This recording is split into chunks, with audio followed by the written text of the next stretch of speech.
Head straight into that breaking news, shall we? The UK and the EU have agreed a post-Brexit reset deal ahead of that summit beginning later this morning in London. Christopher Hope is with us now. And Chris, you've got the details. That's right, Ellie and Eamonn. Now, behind me, the red carpet has been rolled out 10 minutes ago, so expecting Ursula von der Leyen, the European Union President, and Sir Keir Starmer to be here shortly at this location in central London. But the deal has been done between the European Union and the UK. Now, Labour promised when they won that landslide last July to reset that relationship with the European Union, get a better deal than they thought the Tories had done. And here it is. It looks like the European Union fishing fleets, that's mainly Spanish and French trawlers, get 12 years access to our waters. Don't forget, fishing was a massive deal for so many fishing communities around the country, and a big deal for GB News viewers and listeners. That now expires in 2038. The UK had reportedly wanted just a 4-year extension. In return, we get an unlimited lifting of checks on farming and food going to and fro between the European Union and the UK, their so-called phytosanitary deal. That is a good news, but we become rule takers, not rule makers. So the concern there is that we have to abide by European Union standards. That may make it harder to do global trade deals. That's a concern. Also, we're hearing that the UK can join the Erasmus student exchange scheme. That's good news for students, and passport e-gates. So we can now, when you go to the European Union on holiday or business, you can now use these passport e-gates for European Union travellers. That's a country-by-country basis, but that should ease a lot of the queues we're seeing at the borders. Nothing agreed, interestingly, nothing agreed on this European Union Defence Fund. That's £128 billion of access to defence contracts. We haven't got that. And also, finally, nothing on 18 to 30-year-old freedom of movement. So the big ticket items not yet agreed, but we have a deal on fish. Good to hear. Thank you very much indeed, Christopher. Let's go to the Business and Trade Secretary. I'm delighted to welcome Jonathan Reynolds, who we can hear from this morning. Secretary of State, let's just try and put this simply, because there's a lot of news emerging, and it's just trying to get it clear. Is this a good deal or a bad deal?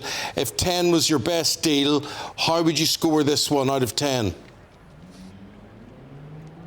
Well, look, this is a solid 8. I'm not kind of man to get hyperbolic about these things, but look, this is a good deal for borders, for bills, for security in the UK, and for jobs. I just want to be absolutely clear to people watching at home. This is not about revisiting arguments around Brexit, right? It's not about the customs union, it's not about the single market. It's about improving the terms of trade in a way which I think everyone could get behind. So you're right to say in that feature there are some food and agricultural products that you just can't sell in the European Union right now. We make sausages in my constituency in Hyde, Richmond sausages. Can't sell burgers, sausages, mince in the European Union. Our trade, our agriculture and food is down by about a fifth, even though we've already got the same standards in place, and no one's suggesting that we change those things. So we said we could do those big trade agreements with the rest of the world, as we have done. We did the India deal 2 weeks ago, biggest post-Brexit trade deal the UK has done. We had that breakthrough with the US. But we can also improve things with the European Union, whether it's selling food products, whether it's using e-gates when you go on holiday, whether it's bringing your pet with you, if that's what you want to do. Just practical, sensible, trade-based stuff. And of course, we always need to cooperate with other European countries on defence. That's an important part of it as well. So this is really promising. It isn't about the past, it's about the future, and it's part of a trade strategy which does better and closer things with countries around the world, US, India, the Gulf, and of course Europe as well. Right, well, we've had some reaction from Kemi Badenoch, the Conservative leader, who says 12 years access to British waters is 3 times longer than the government wanted. We've become a rule taker from Brussels once again. And she's got a point, hasn't she? I mean, people voted for Brexit. They voted to be rule makers, not rule takers. And this completely defeats the purpose, does it not?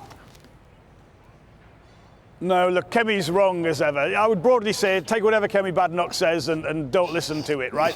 Let's be absolutely clear. Kemi doesn't support trade with Europe, with India, with the US, with China. I mean, who does she want to do trade with? Specifically on this rule taker point, we've got the same standards in place on food and agriculture. If those change in future, we get a say. We do those together in partnership with European colleagues. We have a system where if we disagree on something, that's international arbitration, sets that, same as any trade agreement. And look, people said, as Chopper said in that feature, oh, if you do this, it would come at the cost of not being able to do deals with other countries around the rest of the world. Well, no, we've proved that wrong. We've done that deal with India. We had the breakthrough with the US.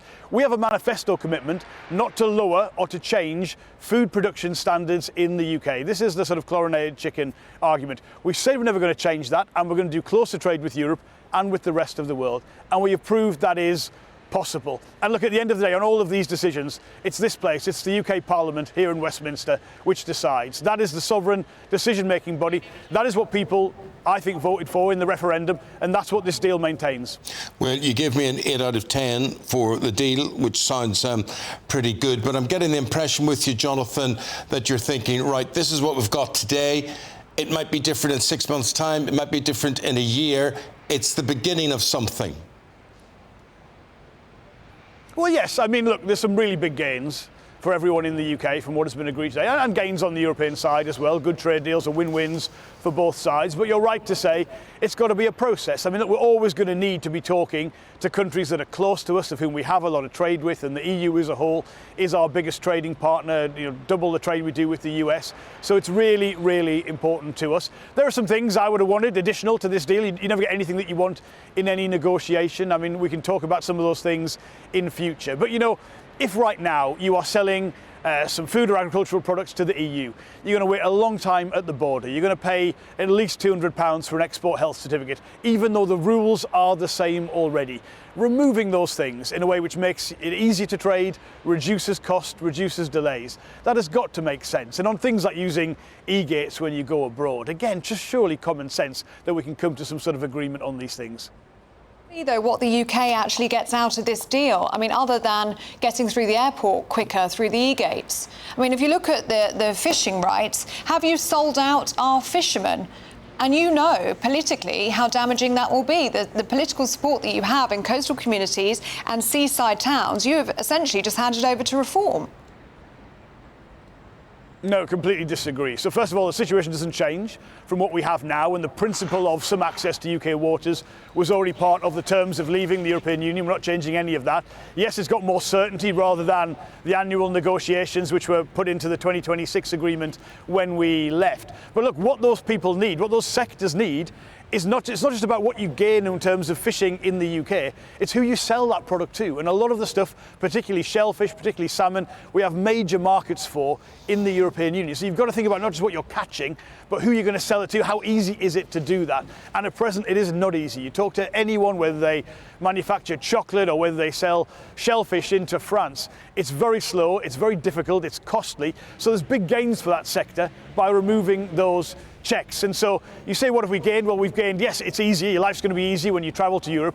But the big picture on the economy, on agriculture and food, don't forget that's our biggest manufacturing sector with a presence across every bit of the UK. Real gains for that. And on defence and security and tackling crime and illegal migration, some really important things on that side of the dial as well. So I would say win-wins for both sides. Pragmatic, sensible stuff in the interests of everybody in every part of the UK. Jonathan, you talked about the dial there, and I just want to ask you in conclusion, if we saw that dial as the dial of a clock, is time on your side? So I didn't quite catch that, but look, on terms of the timing of the negotiations, look, I think very important to have done the US and India and then this, showing you can do those good, positive improvements to trade across the board and around the world. OK, Mr. Reynolds, thank you for your time this morning. Leave it there. Thank you, Jonathan. Well, let us know what you think on that one. gbnews.com/you'll say, especially if you're in a coastal community or a fishing village or a fishing town. How are you feeling about all of this? Well, let's take a little breather now.